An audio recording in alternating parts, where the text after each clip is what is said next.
أقول حزب تግራይ دو زبل دلاي سلام بوزي حدا خابز حيلتات زي حزب إرتراي احنا ويانا نفطوم صلوم إلنا تزاربنا نفلتنا ولا الرعاياتنا فالعالم مودعتا أبقت على صندو تراينا هنفتح النخيل نملأ حزب تግራይ እንኳዕና በዓል አሸንዳ አብጽሐኩም እናበልኩ ነቲ ተሪርን እምናዓረን ዝኾነ ሰራዊት ትግራይ ከአኒ I love you so much እግዚአብሔር ጽላሉ ይምብረልኩም ካብ ኤርትራ 38 ተስሓብቲ ዕጥቅን ስንቅን ዝሓዛ ናብ ትክልል ትግራይ አቴን ኣለዋ ሰላማት ቤተሰብ ከመይ ነኻትኩም የውሎም አንተ ድማ ዋናውን አዘራራብን ዘለ ጉዳይ ሒዘልኩም መጽየለኹ ነዚ ቻናል ሰብስክራይብ ነዚ ቪዲዮ ላይክ ሙጋርኩም ከይትርስዑ ናመደን እሺ ማርሐባት እስከ ከመጀመረ ኾነና ኢሳያስ አፈወርቂ ብዛዕባ ጽምዶ ተዛሪብንዮ እስከ አስማዕኩም احنا ويانا نفطوم صلوم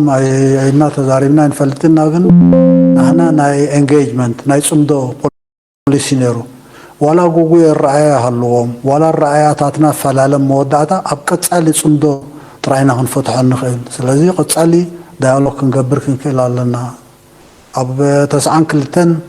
كونفرنس ناي ديسابا هقبر كله سكفتاتنا نيرو سكفتاتنا انتايو نا إثيوبيا مسعي نابي قصو خيديو انتاي خون أبز بحالولو زنبره احنا شعوز زنبره ناي بهيرات قوم وناي بهيرات قوم وناي بهيرات حيلتات ناب حدش مدرك السقاقر منتي ناي مسقاقر اوان كله خلالو مسقاقر اوان بنانا قمقام شعوز نبره بوعدو ناي 10 عامات مسقاقر كله خلالو ناي 10 عامات مسقاقر انتايو ناي هجر هجر مهناز بالتفراخشة تفانات أقوامات كتهنس أيتغلناها كابز مسأنا نمسا كاب في الماوي نبتفل عليه خالد مدرخاتنا حبرة السبات نخيط نقميت كتكيت كل حزبي نتقاربه حد النوتنا دلدله وهدوتو نا بلاي زخيط سلازي نازي بسبوق دليات ببروغرام ترايدي كونه مسرحيو نتو مسرحون بقبو وطن رود ماب ويد ما مرحا قدنا او تيخاخت ترحلو سلازلكايو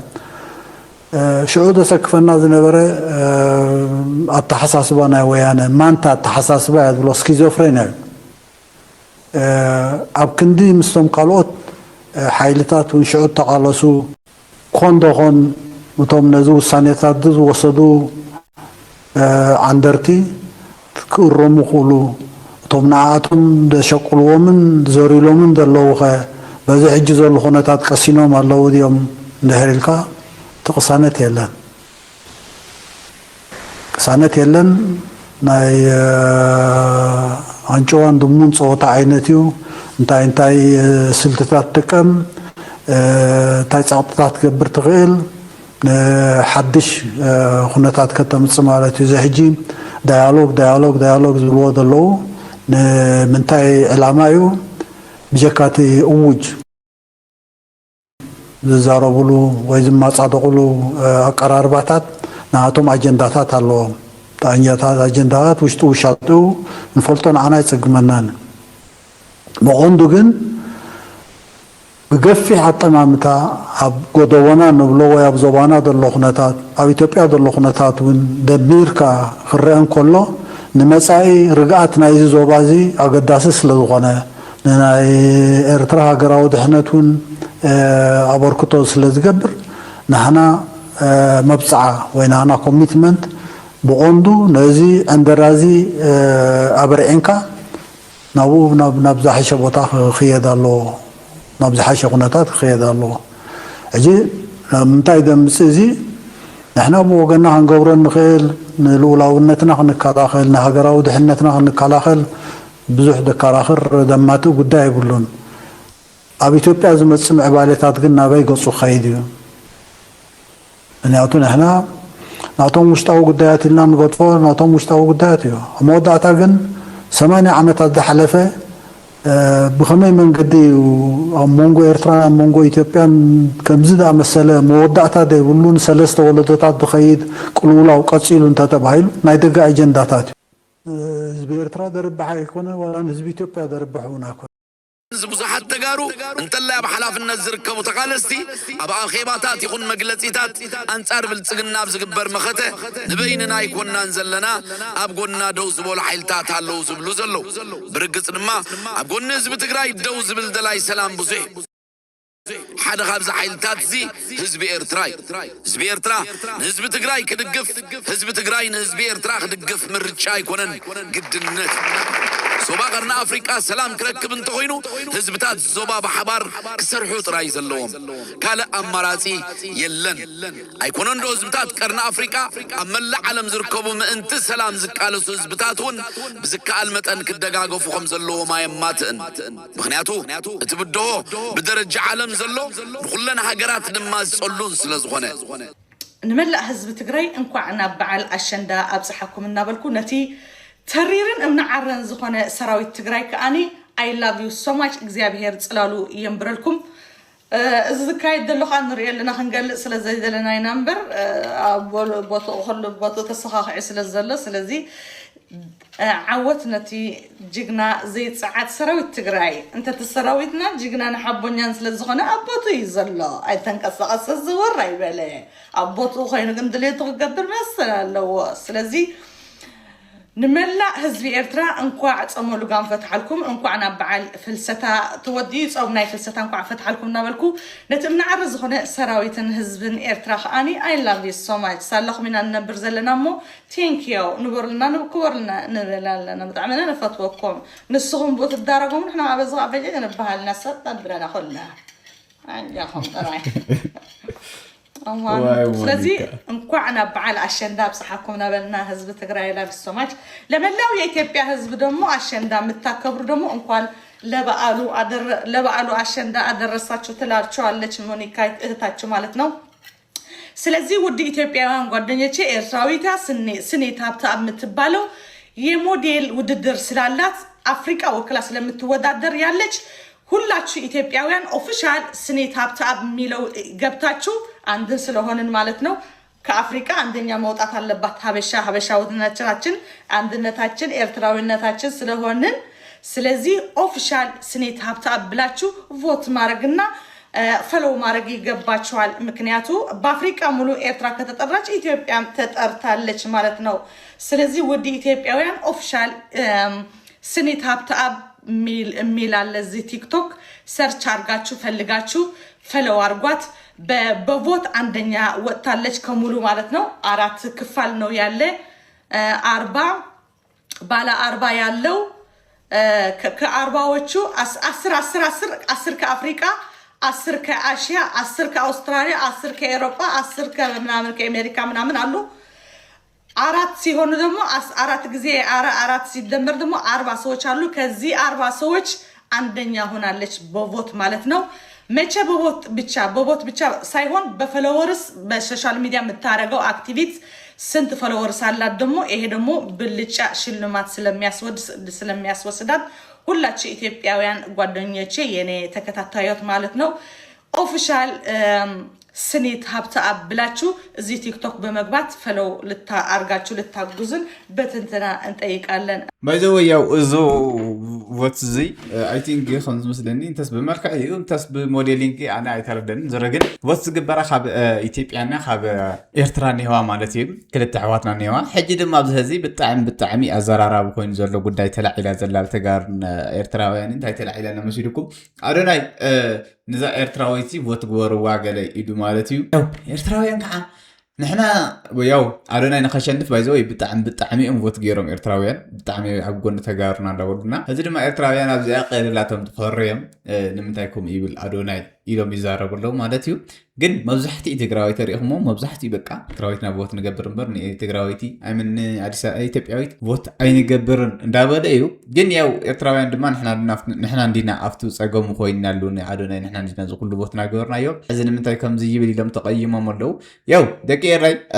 ኣይደብርኩም ምክንያቱ ዛቆልዓ ባይ ዘ ወይ ባዕላ እውን ረኺባ በለለይ ተዛረበለይ ገሌላ ለሚናቱ ክትኮን ትኽእል ግበረለይ ኢላ ክትኮን ትኽእል ስለዚ ግን ያው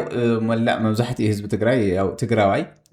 مساكم كم زخانة نجيركم الله تاريخ موضوعكم أنت دعاتكم كل سب مساخو مينا دابا يزلو سلازي بايزوي وعلاتكم ما ينرسعن أبني علونا نحنا نخنا شنف زغوركم مو وعلاتها أين رسعنينا دك عبيتنا أنا أدنا يتحازلو تشجري يقولون نحنا جن وقت نجبر أين نزحفتنا كلاتنا دك عبيتي وقت نجبرنا ህወሓት ዕግስቱ ይወዳእ ከም ዘሎ ኣብ ዘውፅኦ መግለፂ ሓቢሩ ብህወሓት ዝምራሕ መንግስቲ ክልል ትግራይ ሕብረተሰብ ዓለም ህፁ ዲፕሎማስያዊ ምትእታው ክገበር ትማለ ኣብ ዘውፅኦ መግለፂ ፃውዒት ኣቕሪቡ ብህወሓት ዝምራሕ መንግስቲ ክልል ትግራይ ኣብ ትግራይ ዝተሓደሰ ወጥረን ኣብ ቀረባ እዋን ዝተፈጸመ መጥቃዕታት ድሮን ብዝምልከት ማሕበረሰብ ዓለም ህፁ ዲፕሎማስያዊ ምትእታው ክገብር ፀውዖ ኮይኑ ቤት ጽሕፈት ጉዳይ ኮሚኒኬሽን ክልል ትግራይ ትማለ ኣብ ዘውፅኦ መግለፂ ብፌደራል መንግስቲ ዝውሰድ ዘሎ ስጉምታት ነቲ ክልል ናብ ሓድሽ ዓናዊ ኩናት ቅድሚ ምእታው ማሕበረሰብ ዓለም ሰቕታው ሰቢሩ ነቲ መጥቃዕቲ ክኾኑን ፀዊዑ ህወሓት መግለፂኡ ክሳብ ሕጂ ምእንቲ ሰላምን ምርግጋእን እቲ ክልል ዓብ ትዕግስቲ ከም ዘርኤ ዝገለጸ ኮይኑ እዚ ትዕግስቲ ዝድኽመት ወይ ህዝብን መንግስትን ንምሕላው ዘይምኽኣል ተባሂሉ ክትርጎም ከም ዘይብሉ ኣስሚሩሉ ምምሕዳር ትግራይ ሰላማዊ ዘተ ንምክያድ ዘለዎ ተወፋይነት ጽኑዕ ከም ዝኾነ ብምግላጽ እንተኾነ ግን ትዕግስቲ ደረተ ኣለዎ ማሕበረሰብ ዓለም ሕጂ ወሳነ ዲፕሎማስያዊ ስጉምቲ ክወስድ ይጽውዕ ኢሉ ያው ኣብዚ ህዚ እንዳሕዋሕ ዘውፅእዎ እዙ ይንሄደካ ዓበይቲ ስድማታይ መሲልኩም ያው ንሰላም ክንብል ንሕና እናተወቃዕና እናተደብደብና ሱቁይና ኢና ግን ንሕና ዝፈርሐና ወይ ሕፅፊ ምምላስ ጥፊእና ዘይኮነ በቃ እዚ ኩናት ንኸይልዓል ንሰላም ኢልና ኢና ዓቕሊ ጌርና ንሕና ስጋ ሕዚ ህዚ ግን ተወዲእና እዩ ናብ ስጉምቲ ከይኣተና ሰላም ይፈጠር እዮም ዝብሉ ዘለዉ እንዳሕወሓት ንቐፅል ሕወሓት ሕዚ እውን ከም ወትሩ ንፋስ ናብ ዝሓየሎ ዘንበል እንተይበለት ብዕራይ ናብ ዘበለ የብል ዕርፈ ጽንዕ ብምባል ኣብ መስመራ ጸኒዓ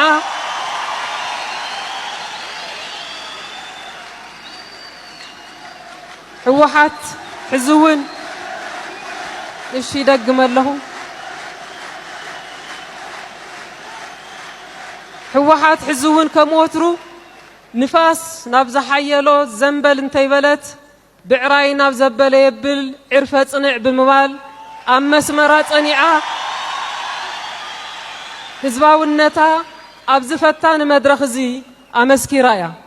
ብቐጻሊ እውን ካብዚ ዝተፈለየ ቅዋም ከም ዘይህልዋ ኣብዚ ዕለት 11 ለካቲት ዳግም ቃል ኪዳና ኣሐዲሳ እያ ከምቲ ውድብና بتدقاقا مزقلت قنوع حزباو مسمرنا حزنا خصع زمكتنا نسو من توردو نحنا ديبنا أمن قدي خنراخبينا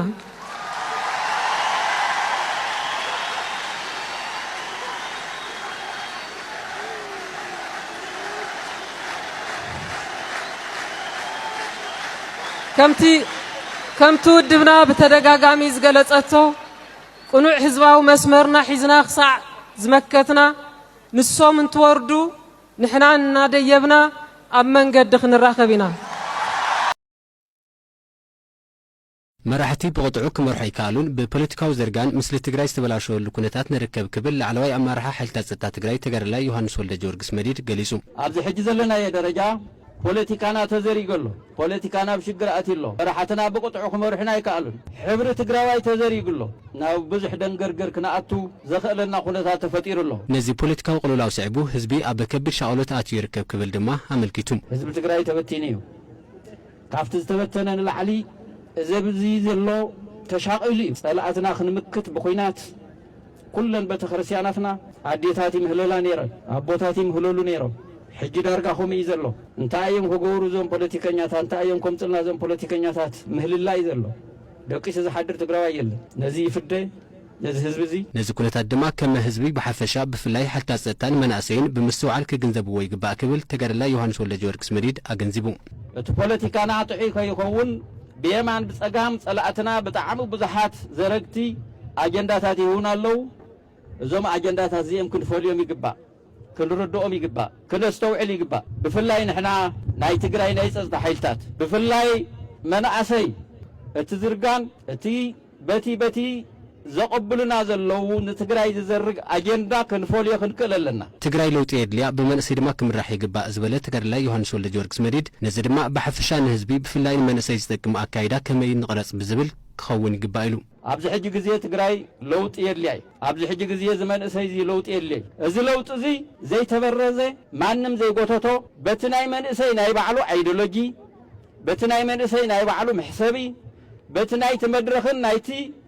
ግዜን ዝምጥን ፖለቲካዊ ትንታነ ክኸውን ክእል ኣለዎ ኣብቲ ዝተዘረገየ ፖለቲካ